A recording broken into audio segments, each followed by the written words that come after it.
So on page 22 in your math book, look for numerical expression. Should be at the very top of the page. Okay, read that to yourself. And I'm seeing that it says a numerical expression is a mathematical phrase that includes only numbers and operation symbols.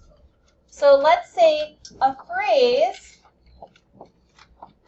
that only uses numbers and operation symbols. And I'm going to add on to that a little parentheses after operation symbols, and I'm going to write in the 4 math operation symbols. Can anybody give me one of them? There's 4 of them. You started school and you've been learning all 4 of them. I'll get you started. There's addition, subtraction, multiplication, and division. Those are the 4 operation symbols that they're talking about. So when they ask you what math operation did you use, they're going to be referring to those 4. Add, subtract, multiply, and divide. Okay? The only other thing I want you to know about numerical expressions is no, do capital no, and capital no equal sign. Because when you see an expression, there will not be an equal sign. That would be called an equation. Okay? So no equal sign if it's an expression. Okay? All right, go on to your next one. Simplify. In your book it says, read it. When you simplify, you find its value. So find the value. And in parentheses, I'm going to write solve it. What's another thing that we think of when we think of the word simplify? We usually relate it to a fraction, and we make it go what? We make it go down. We make it go as small as it can go. So I'm going to say make it go as small as it can go. Because that's the other thing we see when they want us to simplify, is we want to get it as small as it can go. Which is the same thing as when we solve it. We're going to get this expression that's this big, and we're going to simplify it, solve it to one answer.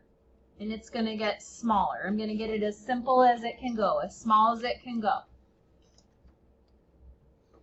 Okay, now next up we have order of operations. Okay, so you'll notice in your book there's a teal blue stripe around it, the box. Order of operations. Step 1. What does it say to do for step 1, Miguel? Perform operations in parentheses. Yes, so let's just simplify that and write parentheses. Anything that's in those parentheses, we're going to do first, no matter what. And we're going to do everything inside those parentheses until it's all done. And then we can move on to step 2. Okay, step 2 is Exponents. find the values of numbers with exponents. So we're just going to write down exponents. And remember, who can give me an example of something in exponential form?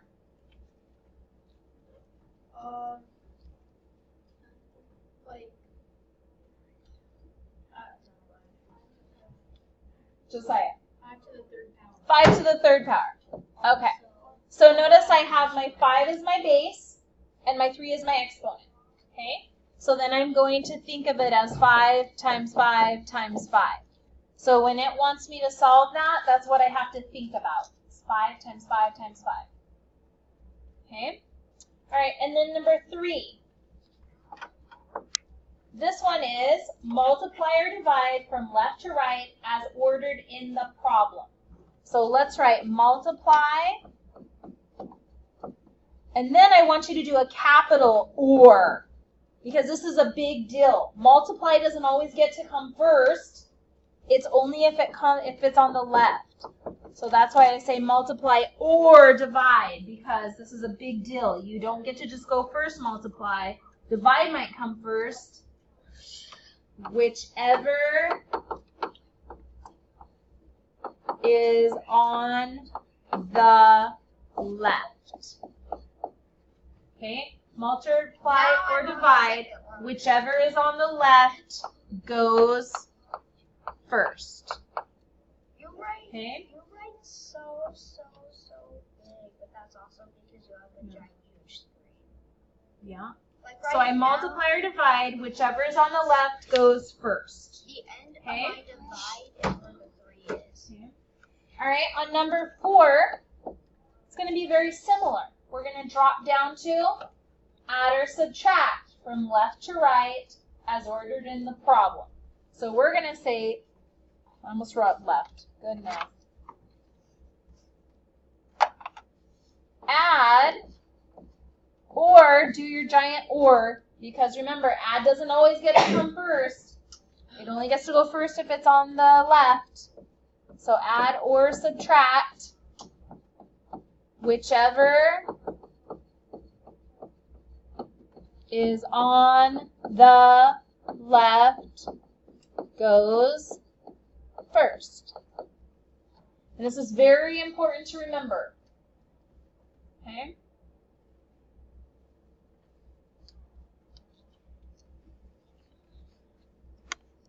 Oh my god. Okay, so I want you to notice that I included this box. This is straight from your math book right here, this box. And so if you ever get stuck, I want you to come back and think. And you can even draw and put these, okay? So we do parentheses, exponents, and then we do multiply or divide. And remember, I do the arrow left to right. And then you can put subtract or add left to right. Okay? So whenever you start to do any of these, you should always write this on your paper, and then you can always keep referring back to it. Okay? All right, let's go down to example 1. Notice it says to simplify it. Do you remember from our notes up above, what did we say to do if we see the word simplify each expression? Find the value. I'm going to find the value. I'm going to make it smaller. I'm going to get it down to one answer. See how big it is right now? It's going to come down and funnel down to one number. Okay, so according to order of operations, what am I going to do first? 15 minus 10. 15 minus 10 will not be done first because it's subtraction. 10 divided by 2 gets to go first because division gets to go before subtraction. So underline what we're going to do first. So underline 10 divided by 2. And then put the number right underneath it. Then everything that you did not underline, you're going to bring straight down. Okay? Once you have it there, you're going to underline it because there's only one thing left to do, and put the answer underneath it. I don't see your pencil moving. You need to be doing what we're doing. Okay? Box your final answer. And then we call this the funnel method. It goes from wide to small. So draw your funnel. Okay? Let's go over to B. What should I underline that I'm going to work on first? Yes. And why did the division get to go first? Because it's in the parentheses. Excellent. So we're going to underline that first, solve it right underneath, and bring everything that we did not underline, bring it straight down. Okay. What is my next operation I'm going to underline? 3 times 5. So I underline that whole thing that I'm going to solve and put the answer right underneath it. And then I'm going to bring everything that I didn't underline straight down. Now, some things I want you to notice is that I'm going in straight rows. See how nice and straight they are across? If I needed to draw a line underneath it, I could, and they'd all be in a straight line. Keep it nice and straight like that.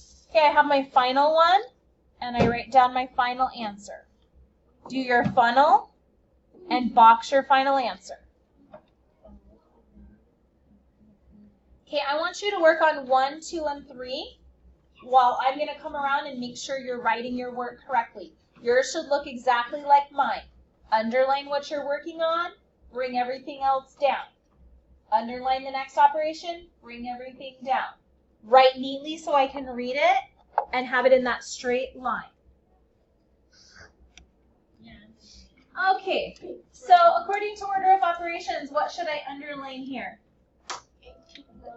18 divided by 6. I put my answer underneath, and I'm going to bring everything else down. Okay? Since I only have one more problem to do, I instantly know that I can underline that and solve it. Okay?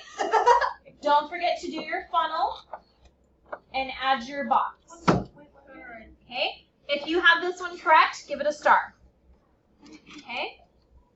All right, let's go to our next one. According to order of operations, what shall I do first?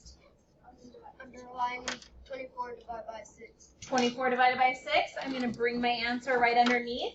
Everything that did not get underlined is going to come straight down. Okay, according to order of operations, what will I do next? 4 times 2, underline it, bring it straight down, and bring down your plus and your 7. Okay, since I only have one thing left to do, I'm going to underline it, write my answer underneath, give it a funnel and a box. Okay? All right, now I'm going to number 3. According to order of operations, what will I do first? Yes, 15 divided by 5 gets to go first because it's in parentheses. So I put my answer underneath. I bring down everything that I did not underline. Okay? According to our order of operation, what gets to go next? 3 times 4. And I bring my 12 down and everything else that did not get underlined. This is my last one, so I underline it and I end up with, so box it, do your funnel, and I'm ready to move on. Aren't those fun? Yeah. Okay, some things that I noticed as I was coming around. I love how you're lined up and you're underlining whatever you're doing at the time. That is looking awesome. Okay, let's do a couple of these together and then I'll turn you loose on 4, 5, and 6. Okay? So on this one, A, what am I going to underline first? 2 to the power of 4. And remember, when I do this, I need to think 2 times 2 times 2 times 2, which is 16. And then I bring everything else down that I did not use yet. Okay, according to order of operations, what will I do second? 6 times 4. 6 times 4. So I underline that, bring my answer straight underneath, bring down everything else that I did not underline. And since I only have one left to do, I can underline it and solve it. Now, if I can't do this in my head, it's okay for me to be off to the side or up above, rewriting it and solving it. Okay? Do your funnel, box it, and you're ready to move on. Mine doesn't look like a funnel. It's just like a square. Everything's lined up. Oh, Okay, on B. What will I do first according to order of operations? The parentheses. It gets to go even ahead of exponents, right?